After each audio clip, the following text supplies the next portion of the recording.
Sainte Vierge. Eh bien, elle se manifeste en faisant porter à un gars un crâne de cheval mort dans un grand drap blanc qu'on peut décorer un petit peu. Et donc notre cheval est censé représenter la Vierge. Alors j'ai pas trop compris le rapport entre les deux, mais bon ok. Et il est accompagné de son maître. Attendez, il y a un petit jeu RP. C'est malsain jusqu'au bout. Ensemble, cheval et maître vont donc toquer de maison en maison, puis chanter une petite chanson censée convaincre les hôtes de les accueillir chez eux.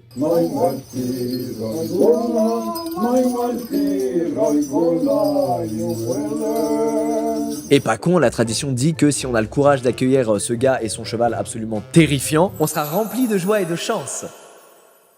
Ils sont fous. Mais pour rajouter un peu de suspense, le jeu, c'est de recaler le cheval en chanson. En plus de faire peur, le truc devient cringe, c'est spectaculaire. On est sur une perf. Ça donne un truc qui ressemble à un mec qui sonne, t'ouvres, il y a un crâne de cheval mort collé à ta gueule, et un mec qui fait « Oh oh oh, on vient chez toi, s'il te plaît ». Et toi, en plus d'être choqué parce que t'as sous les yeux, tu dois répondre en chantant « Peut-être pas ce soir, les frérots, j'ai un truc à faire ». Mais face à ça, le cheval et son maître, ils vont répondre en chanson. Et en fait, c'est une bataille d'arguments. Ça veut dire quand t'as plus aucun argument, bah t'es obligé de laisser rentrer le cheval et son maître, et en plus de ça, tu dois leur servir de la bière et à bouffer. Mais c'est pas fini.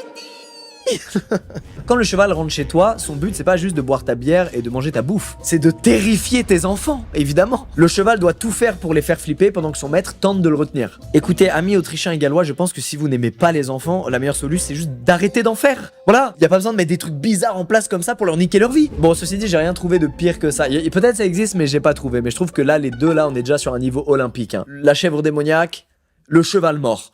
Bon, mais c'est pas tout. Il y en a une autre qui a attiré mon attention, qui est très drôle, qui se passe en Catalogne et qui s'appelle la bûche qui chie.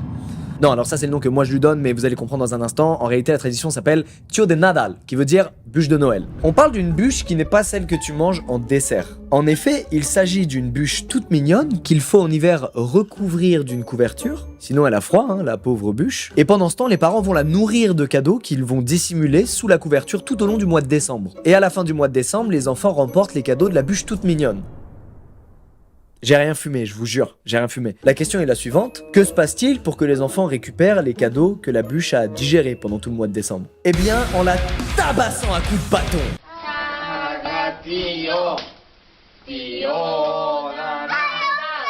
Attendez, ils sont en train de chanter là en même temps, je suis pas en train de rêver. Attendez, j'active l'IA qui permet de